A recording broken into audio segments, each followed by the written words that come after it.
तो question number 18 में क्या बोल रखा है, the percentage change in the acceleration of the earth toward the sun, ठीक है ना, acceleration of earth toward the sun, मतलब acceleration of earth toward the sun from a total eclipse of the sun, from a total eclipse of the sun to the point where the moon is on a side of earth directly opposite to the sun is.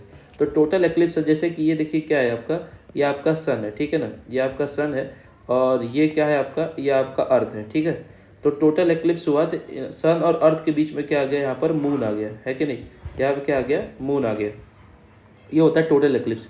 यहाँ पर जो acceleration of earth में जो उसकी जो value होगी, acceleration of earth toward the sun की जो वैल्यू होगी, वो जो वैल्यू होगी, और अब बोला है to the point where the moon is on a side of earth directly opposite to the सन।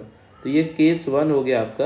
और केस 2 में क्या बोल रखा है, केस 2 में बोल रखा है कि अभी भी सन तो वही रहेगा भाई, सन तो स्टेशनरी है, सन मान लो वही रहेगा, ठीक है ना, जो सन है वो तो वही रहेगा।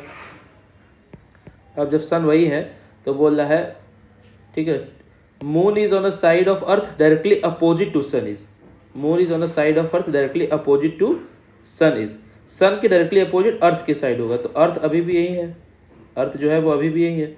अब मून जो यहाँ पर था अब वो हो गया इसके अपोजिट में, ठीक है ना, directly opposite to the sun, side of earth में, ठीक है ना।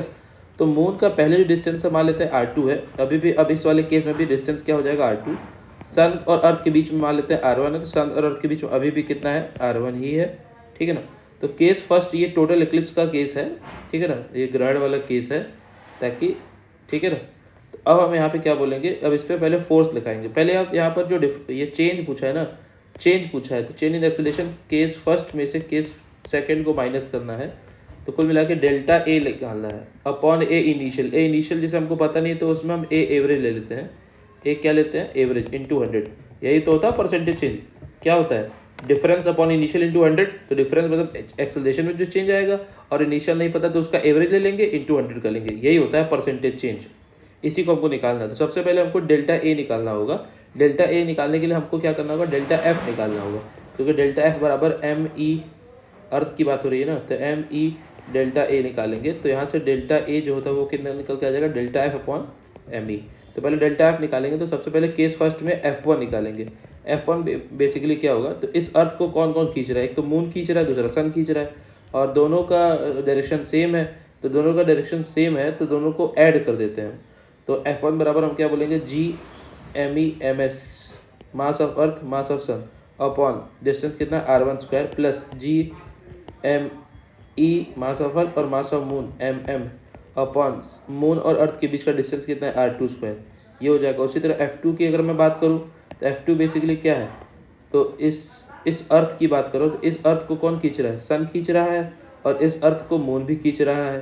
तो यहाँ पर जो मैं F2 लिखूँगा, F2 जो लिखूँगा वो कितना निकल के आ जाएगा, एक तो सन के द्वारा जो खींचा जाएगा वो कौन सा फोर्स, ग्रेविटेशनल फोर्स, उसका वैल्यू क्या होगा, G mass of sun mass of earth upon R1², और माइनस कर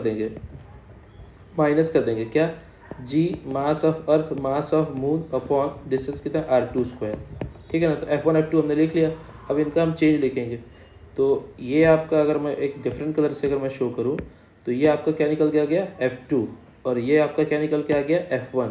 अब F1 माइनस F2 जब मैं करूँगा, F1 माइनस F2 जब मैं करूँगा तो ध्यान से देखिए ये वाला एक्सप्रेशन जो है, ठीक है ना, GMEM अपॉन R1², और यहाँ भी GMEM अपॉन R1² हो गया, ये दोनों सेम है। तो जब इनका डिफरेंस निकालेंगे तो दोनों कैंसिल आउट हो जाएंगे, और तो बचेगा क्या, तो ये बचेगा तो GMEMM upon R2² minus GMEMM upon R2², तो प्लस हो जाएगा। तो बेसिकली कितना निकल के आ जाएगा, जो चेंज इन फोर्स होगा वो कितना निकल के आ जाएगा, 2GMEMM अपॉन R2², ये हो गया चेंज इन फोर्स। और चेंज इन एक्सेलरेशन कैसे निकालते हैं, देखो, change in force upon mass of अर्थ, तो मास ऑफ अर्थ से डिवाइड करना पड़ेगा हमको, तो यहाँ से डेल्टा ए जो निकल के आ जाएगा बेसिकली ये किसके बराबर है, ME डेल्टा ए। तो डेल्टा ए निकल के आ जाएगा तो वो बेसिकली कितना आ जाएगा डेल्टा ए, तो आ जाएगा कितना 2MM अपॉन R2², और जी भी तो है, अरे जी भी तो है, 2mmg अपॉन R2², ये क्या निकल के आ गया, चेंज इन एक्सेलरेशन। अब इनिशियल एक्सेलरेशन तो पता नहीं है तो हम क्यों ना उसका एवरेज निकाल दें। तो एवरेज एक्सेलरेशन कैसे निकालते हो, तो वो निकालोगे A1 प्लस A2 अपॉन 2, ठीक है। या एवरेज एक्सेलरेशन निकालने से अच्छा आप एवरेज फोर्स निकाल दो, है कि नहीं। एवरेज फोर्स एफ एवरेज निकाल दोगे तो वह F1 प्लस F2/2 आ जाएगा, है कि नहीं। और जब एवरेज एक्सेलरेशन निकालना होगा तो मास ऑफ अर्थ से डिवाइड कर देंगे, ठीक है ना। ये बेसिकली किसके बराबर है, मास of earth into average acceleration के बराबर है।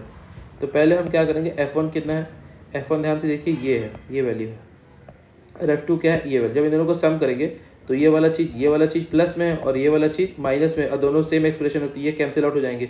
तो ये वाला एक्सप्रेशन और ये वाला एक्सप्रेशन सम हो जाएगा। तो ओवरऑल वैल्यू क्या आएगी F1 प्लस F2 की 2GMSME अपॉन R1 स्क्वायर, और नीचे हो जाएगा 2 से 2 कैंसिल हो जाएगा, तो MSME अपॉन R1 स्क्वायर आ जाएगा तुम्हारा क्या, एवरेज फोर्स की वैल्यू। अब हम एवरेज एक्सेलरेशन जब हमको लिखना होगा, तो एवरेज एक्सेलरेशन हमको जब निकला होगा तो हम बोल सकते हैं average force upon mass of अर्थ कर देंगे, तो ओवरऑल क्या आ जाएगा, MS अपॉन R1 स्क्वायर आ जाएगा। अब हमको जो चेंज निकला है वो कितना होता है, change in acceleration upon initial acceleration, that is average acceleration into 100 हो जाएगा। तो चेंज इन एक्सेलरेशन कितना है, पहले ध्यान से देखो। चेंज इन एक्सेलरेशन की वैल्यू अगर मैं बात करूँ तो वो आ गया है आपका ये 2Gmm अपॉन R2 स्क्वायर, ठीक है, 2Gmm upon R2 square upon average acceleration कितना है, ये है MS upon R1 square into 100। इसको और अच्छे से सॉल्व करते हैं, 2Gmm अपॉन R2 स्क्वायर, ठीक है ना, into R1 square upon MS into 100। और कुछ कट सकता है क्या, और कुछ कट सकता है क्या, ठीक है ना। ये आ गया आपका परसेंटेज चेंज, ठीक है, ये आ गया आपका परसेंटेज चेंज। तो इसको अगर मैं ध्यान से देखूँ, ठीक है ना, इसको अगर मैं ध्यान से देखूँ तो देखो मैं बोल सकता हूँ यहाँ पर अच्छे से अगर समझूँ तो एक चीज़ तो आपने थोड़ा सा गलती किया है कि जो आप एवरेज फोर्स निकालने जा रहे थे ना F1 प्लस F2/2, तो वहाँ पर अगर हम देखें तो F1 कितना है, ये है, F1 कितना है आपका, F1 की वैल्यू ये है, F2 की वैल्यू है, तो ये वाला एक्सप्रेशन कैंसिल हुआ। तो यहाँ पर जो आप लिखे हो यहाँ G आपका छूट गया है, G आप यहाँ पे मेंशन कर लो, G आपको दिमाग में रखना है। तो average acceleration GMS upon R1 square हो जाएगा, यहाँ भी G होगा आपका, और ठीक है ना, यहाँ भी G होगा आपका। ध्यान से देखो G और G कैंसिल आउट हो जाएगा आपका, तो R1 अपॉन R2 का होल स्क्वायर, ठीक है, और 2 रहेगा, और ये mass of moon upon mass of sun into 100 हो जाएगा, ये हो गया।